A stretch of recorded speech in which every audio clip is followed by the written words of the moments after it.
Shalom saudara dikasih oleh Tuhan. Selamat kita bertemu kembali di dalam program Words of Wisdom bersama dengan saya Pastor Inengah Yusak. Saudara dikasih oleh Tuhan, pagi ini kita akan bersama-sama belajar tentang Tuhan mencari buah. Lukas pasalnya yang ke-13 ayat 6 sampai 9. Lalu Yesus mengatakan perumpamaan ini, seorang mempunyai pohon ara yang tumbuh di kebun anggurnya, dan ia datang untuk mencari buah pada pohon itu, tetapi ia tidak menemukannya. Lalu ia berkata kepada pengurus kebun anggur itu, sudah 3 tahun aku datang mencari buah pada pohon ara ini dan aku tidak menemukannya. Tebanglah pohon ini, untuk apa ia hidup di tanah ini dengan percuma. Nah, saudara dikasih oleh Tuhan mencari buah dalam hidup kita. Ini perumpamaan ini seorang yang mempunyai pohon ara.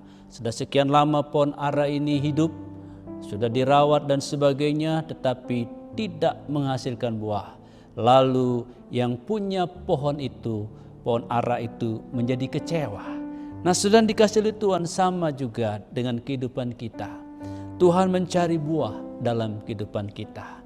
Sebagai anak Tuhan, kita seumpama pohon ara, di mana Tuhan yang empunya kita mencari buah dari dalam hidup kita. Nah, buah apa yang Tuhan cari dalam hidup kita?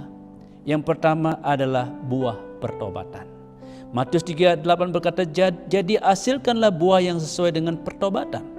Jadi buah pertobatan adalah perubahan hidup, ya, perubahan hidup yang terjadi. Jadi hidup kita tidak sama dengan hidup sebelum kita di dalam Tuhan. Ini buah pertobatan. Jadi buah di mana kita berubah hidup kita.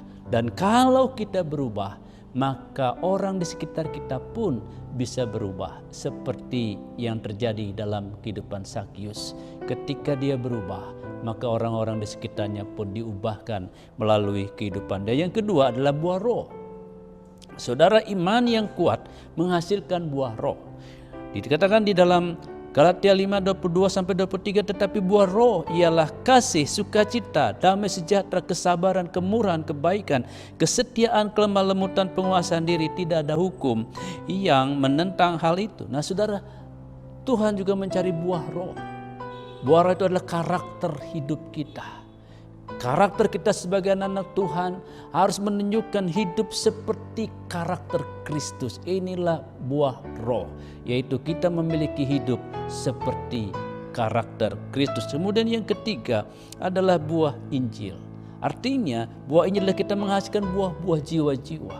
Karena itu kita harus terus bersaksi atau menjadi saksi, baik melalui perkataan, terlebih melalui perbuatan kita. Biar melalui hidup kita dimanapun kita berada, baik kita ada di kantor, di kampus, di rumah, atau di mana saja di lingkungan kita berada, kita bisa menyatakan Kristus melalui hidup kita. Nah, sudah dikasih Tuhan, mari kita menghasilkan buah. Sebab kalau kita tidak menghasilkan buah, firman Tuhan mengatakan kita akan dipotong dan dibuang. Yohanes 15 ayat 2.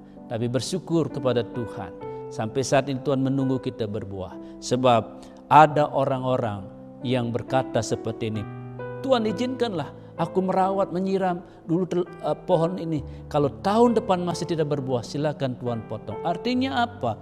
Ada hamba-hamba Tuhan, ada orang-orang yang dekat kita, yang terus-menerus mendoakan kita supaya kita berbuah, supaya Tuhan tidak memotong kita. Karena itu kita harus bersyukur ada orang-orang yang mendoakan kita. Karena itu saudara, mari kita terus menghasilkan buah dalam kehidupan kita. Ketika Tuhan mencari, Tuhan mendapatkan buah-buah di dalam kehidupan kita. Amin.